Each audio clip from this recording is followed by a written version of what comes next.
ہمارے نبی دنیا کے اندر آئے تھے برائی کو ختم کرنے کے لیے، بے حیائی کو ختم کرنے کے لیے، ظلم و زیادتی کو ختم کرنے کے لیے، چور ڈکیتی کو، جھوٹ اور مکاری کو ختم کرنے کے لیے۔ لیکن افسوس کی بات یہ ہے کہ ہمارے نبی صلی اللہ علیہ وسلم نے مکہ کے اندر 53 سال رہ کر کے، اس کے بعد مدینہ کے اندر 10 سال رہ کر کے، ہمارے نبی نے جس دین کو پھیلانے کے لیے، جس سچائی کی دعوت دینے کے لیے، جس جھوٹ سے منع کرنے کے لیے، اللہ کے نبی نے اپنی رات کی نیندیں قربان کی، اپنی زندگی کو اپنے داؤں پہ لگایا۔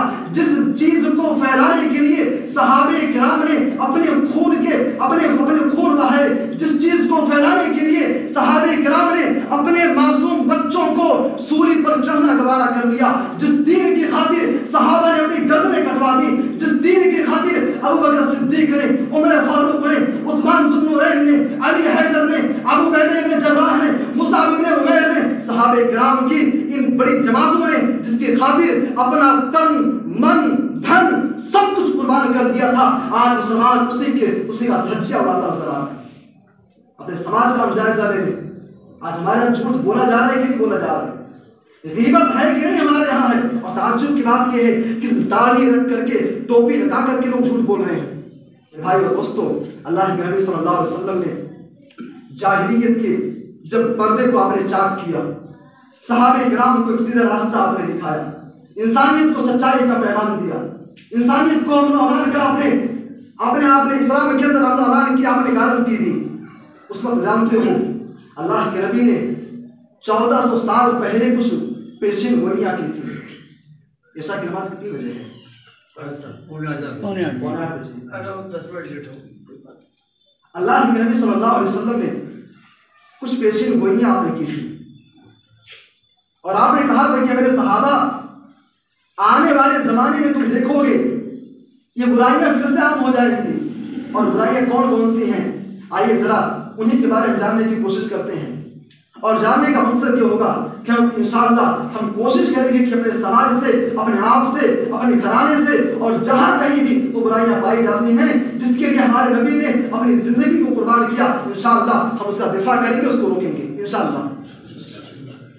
سب سے پہلی چیز، اللہ کے نبی صلی اللہ علیہ وسلم صحابہ کرام کا ایک مجمع ہے، صحابہ ایسے بیٹھے ہوئے تھے، اللہ کے نبی باتیں کر رہے ہیں، صحیح بخاری کی روایت ہے، صحابی رسول حضرت ابو ہریرہ رضی اللہ تعالیٰ عنہ کہتے ہیں، آئیے وہ حدیث دیکھتے ہیں کیا ہے۔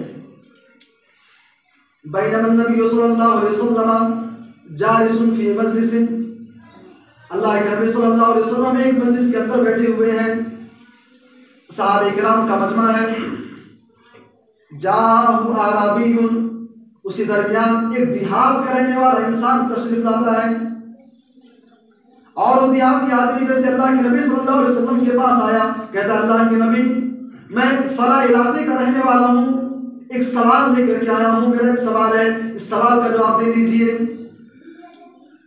اور سوال کیا؟ کہتا ہے اللہ کے نبی متی الساعہ، قیامت کب قائم ہوگی، قیامت کب برپا ہوگی؟ آج ہمارے یہاں بھی سوالات ہوتے ہیں، اور عجیب و غریب سوالات، عالم علماء سے لوگ ایسے سوالات کرتے ہیں، فرعون کے ابا کا کیا نام تھا، فرعون کے دادا کا کیا نام تھا؟ بھائی کیا کرو گے جان کر کے اس کو؟ اس سے آپ کے دین میں، ایمان میں، عقیدے میں اس سے کیا بڑھوتری ہوگی؟ اچھا مقصد یہ ہوتا ہے تاکہ عالم کو نیچا دکھائیں، بعد میں کہیں گے کہ بھائی کچھ نہیں جانتا ہے یہ۔ اور آپ کو بتا دوں علمی بات آگے جان لیں، فرعون کا نام کیا تھا؟ فرعون مصر کے بادشاہ کا لقب تھا، فرعون کا نام رامسیس تھا عبرانی زبان میں، کوئی بتائے گا نہیں، یہ باتیں کوئی نہیں بتائے گا، اس کو آپ نوٹ کر لیں، اس کا نام رامسیس تھا۔ تو صحابی آ کر کے سوال کرتے ہیں اللہ کے نبی قیامت کب قائم ہوگی؟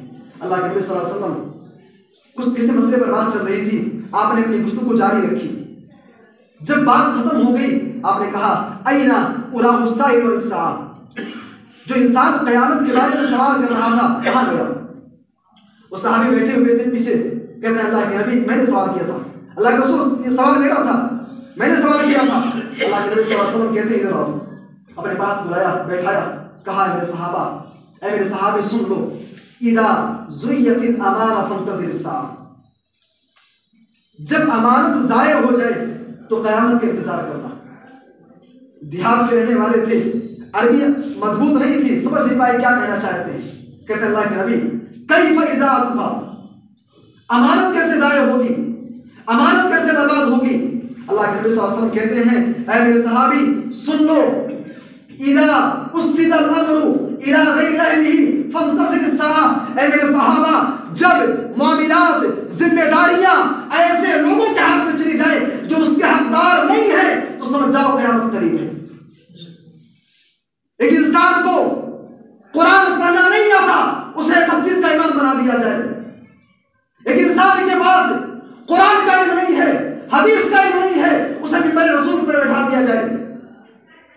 اے میرے صحابہ جب ایک بےایمان کو، ایک چور کو، ایک ڈاکو کو مسجد کا خزانچی بنا دیا جائے تو قیامت کا انتظار کرنا. اذا اسد الامر الى غیر اہلہ فانتظر الساعہ. اے میرے صحابہ جب معاملات، جب حکومتیں ایسے لوگوں کے ہاتھ میں چلی جائیں جو اس کے حقدار نہیں ہے، جو اس کے اہل نہیں ہے، جب چور کو، ڈاکو کو، زانیوں کو، بدکاروں کو، گنڈوں کو، کرمنل کو جب حکومت سونپ دی جائے تو قیامت کا انتظار کرنا. تو قیامت اللہ کے نبی صلی اللہ علیہ وسلم نے ایک پیشین گوئی کی تھی. جب امانت ضائع ہونے لگے، امانتیں برباد ہونے لگے تو سمجھ جاؤ کہ قیامت بہت قریب ہے.